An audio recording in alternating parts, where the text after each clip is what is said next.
Tess is still recovering from NAB 2025. Sony brought the goods, from Venice to FX6 to self-running camcorders. She went full camera nerd with Jay from Sony, and if it gets too technical, Elias is here to break it down. Let's go!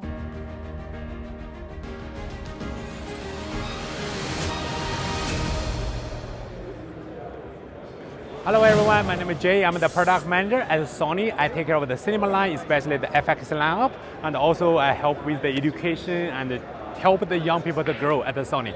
So today I'm going to show you what we have at the new thing and how you can apply it into your new applications. Let's go. So the first thing we have here is a wearable ND. It's not a brand new thing, but many people don't know about that. In typical applications, especially for wedding, event, and location, there are always people carry the camera inside the house and out the house. The challenge of that, the exposure between in and out is different. Yes. If you got the correct exposure inside the house, when you go out, it's overexposed. If outside is good, go inside, it's too dark. At the Sony camera, we have a variable ND inside the cameras. So what we do is we set on the highest ISO, and you can see the ND is changing gradually when the character steps into the room. And look at the face, right? The exposure between inside room and outside room, there's no change. What that means? It gives you a whole bunch of production flexibility, number one. Number two, what if you need a new guy to cover a shot? He don't have all the knowledge. Yeah. No problem, I'm gonna set on the highest ISO, fix the shutter speed, fix the aperture, turn on the variable ND, give you the camera. You let the camera to manage the exposure for you. Right? So this one is not a brand new technology. At the Sony, we have it many years. We use the different levels. For example, on the FX6, it's more like a prosumer method. How it works is we have a special glass that can change the translucent. It's like the glass you find on the Boeing 777. Okay. You remember on the airplane, the glass you can change the brightness? It's a kind of a similar idea inside. So it will change the exposure and give you the different exposures. All right, so when we're talking about variable ND, we're talking about a neutral density filter, and what that does is it filters out sunlight and any light really from hitting our sensor without affecting its color or image.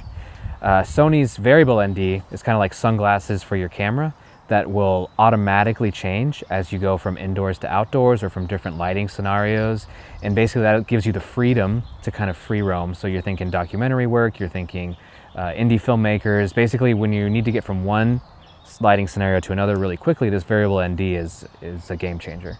The downside of that is it doesn't work very well with the polarizer lens, right? So as a result, for example, for the Venice, Venice, all the big movies shoot on that, right? Top Gun, Avenger, is all of them shoot on that. All the top DP, they want a glass ND. I don't want a variable ND, I want a glass. But I want it inside the machine. So how we did that, I will show you there. Let's go. Okay, so basically we have our Venice camera here, and in the back poster, that's all the movies we shoot on the Sony, right? And including, the top hit, Shogun. Yeah. Right? Everybody talking about Shogun. It's like 17 Emmys, right? Oh yeah, it was sweeping the awards. 14 or 17 Emmys, you shoot on the Venice. As I said, Venice also have NDs, right? Yeah. But they have much higher standards. So what we did, we built two carousel in the back, have a glass, this kind of rotation. So every time we rotation, we can put one piece of glass, you need more ND, we can combine different combinations to give you accuracy, step-by-step ND. A polarizing filter, polarizer lens, is like a magic glare remover for your camera. So if you've ever tried to film into a car or into a window, you always get a lot of glare or even maybe some reflections. And what a polarizing filter can do, they often rotate to get your measurements proper, but they allow you to eliminate those glares off of reflective surfaces. Normally, putting a polarizer and an ND filter together might alter the way your image looks, but the way Sony's two filters communicate with each other eliminates all that headache, and you can have an ND and a polarizing filter working together seamlessly. Yeah, so let's go back. I'll show you another solution. So We have a lot of people look at the cameras. This kind of camera called the system cameras. That's how people use for the news gathering, in the live broadcasting room, especially on sport. They also need the ND, but they don't want prosumer or consumer level, but they don't want the steps like on the Venice. So what we did is actually we have a 2 rotation glass NDs that can combination and with the different rotation level have a different ND. So it will give you the result of the variable ND, but give you the quality of the step ND on the Venice. Okay. Yeah, so that's the thing, like why I want to show you that is at the Sony, we have the technology that unique only to Sony. No other brand have it. Yeah. We have a different levels for different applications. And also you can see in our DNA, we trigger down the top technology into the consumer. Right. So what is the cost difference between, you know, like more of the prosumer versus, It's you know? very different, right? Yeah. So for the FX6, it's only about $6,000, $7,000. A perfect entry level film camera, and you can do some broadcasting, streaming, and do all the stuff, right? Yeah. And when we look at the Venice, you're like a $50,000, $60,000, right? Yes. That will be used for the feature film. Yes. But it's kind of worth it, right? Yes, Yeah. 100%. This camcorder, we have the RTMP and also RT protocol that normally only the professional, the media solution have it. We put on that camera, and even you can, as a regular consumer, you can do the streaming, no problem. Yeah. RTMP and SRT protocols. So these are important if you're streaming. They are the protocols that your camera uses to send video through the internet to all your viewers. What Sony has done is they've incorporated this into their camcorders, all costing under 10K. And what this does is it gives you a complete package that is ready to stream right out of the box. And I mean, how many people do you think are, because we've been to plenty of the other booths and I haven't seen that many people showcasing camcorders. Yeah.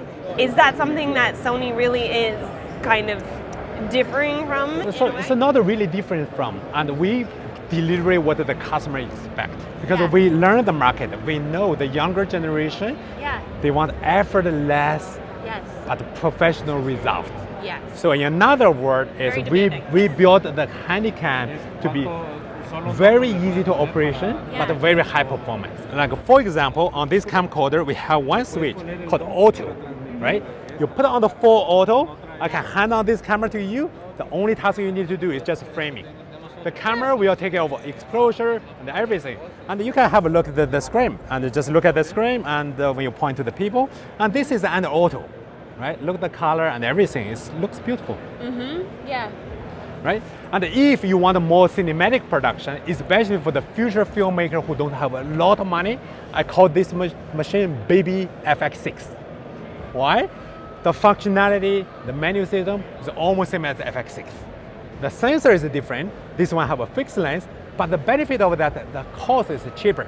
However, if you want to learn the S-Log workflow that traditional filmmaker use, and this camera support all. Okay, so it's such a different note, but one of my favorite cameras is my Yashica Samurai. Yeah. It's like an old, film camera, Yep. but it's in a camcorder style. And so can I have it? Can I bring it home with me? I love this. Thank you so much for showing this off. No problem. From variable NDs to live stream ready cams, Sony's building tools that grow with you. Whether you're a beginner or you're on your 10th feature, now tell us, Venice, FX6, or the baby FX6, which one's for you? Follow us. We talk about movies.